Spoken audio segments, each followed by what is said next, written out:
Hi, welcome to కొలుగురు 24/7 news TV. ఒక breaking news చూస్తున్నాం. కేసీఆర్ మనవరికి హిమాంష్కి ఏమైంది అంటూ ఒక వార్త వింటూ ఉన్నాం.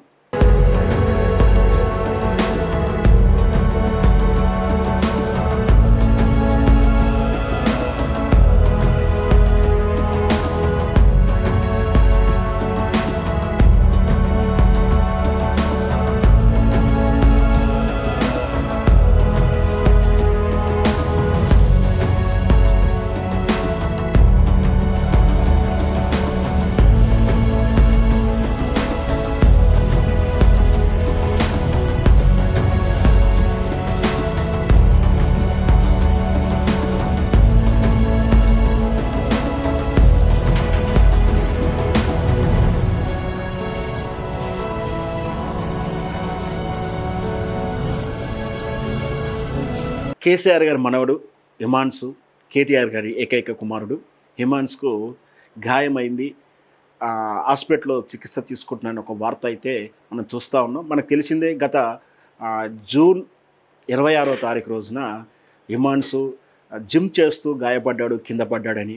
దానికోసం చికిత్స కోసం కూడా పోయిన వారం హాస్పిటల్లో జాయిన్ అవ్వడం, ప్రాథమిక చికిత్స తీసుకొని పర్వాలేదు అన్న తర్వాత నేను డిశ్చార్జ్ అవ్వడం కూడా తెలుసు. అంతా సెట్ అయిందనుకు తరుణంలో మళ్ళీ ఈరోజు ఏఐజీ హాస్పిటల్లో చికిత్స తీసుకున్నాడు, ముక్కుకు ఆపరేషన్ లాంటిది జరిగింది అంటూ ఒక వార్త అయితే తెలుస్తూ ఉంది. ఇక్కడ ఏం జరిగిందని అందరూ కూడా కొంత ఆందోళన పడుతూ ఉంది. బీఆర్ఎస్ వర్గం, బీఆర్ఎస్ కార్యకర్తలు హుటాహుటిన కేసీఆర్ గారు ఫామ్ హౌస్ నుంచి మనవన్ని చూడడానికి హాస్పిటల్ కూడా రావడం జరిగింది. ఇక్కడ జరిగింది ఏమిటంటే, గత నెలలో హిమాన్షు జిమ్ చేస్తున్నాడు, వర్కౌట్ చేస్తుంటారు, మనం అందరం చూస్తూనే ఉంటాం, వింటూనే ఉంటాం కదా. ఆ హిమాన్షు జిమ్ చేస్తున్న క్రమంలో పొరపాటున జారి కింద పడ్డాడని, దానివల్ల ముక్కుకు గాయమైందని. ఈ ముక్కు గాయము ప్రాథమికంగా ఉన్నప్పటికీ రేపు భవిష్యత్తులో ఏదైనా శ్వాసకోశ సంబంధాలకు మించినటువంటి ఏమైనా ఇబ్బందులు రావద్దని చెప్పి చిన్నపాటి మైనర్ చికిత్స తీసుకున్నాడని తెలుస్తూ ఉంది.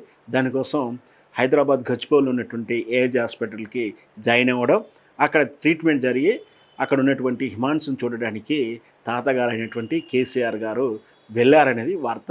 ఈ వార్త గురించి కొంత బీఆర్ఎస్ అభిమానుల్లో కొంచెం ఆందోళన ఉంది. జరిగిందైతే ఏం లేదు, కానీ కొంచెం హిమాన్షు హాస్పిటల్లో ఉండడం, కేసీఆర్ మళ్ళీ రెండవసారి రావడంగానే ఏదో జరిగిందన్నటువంటి ఒక ఆందోళన అవుతుంది.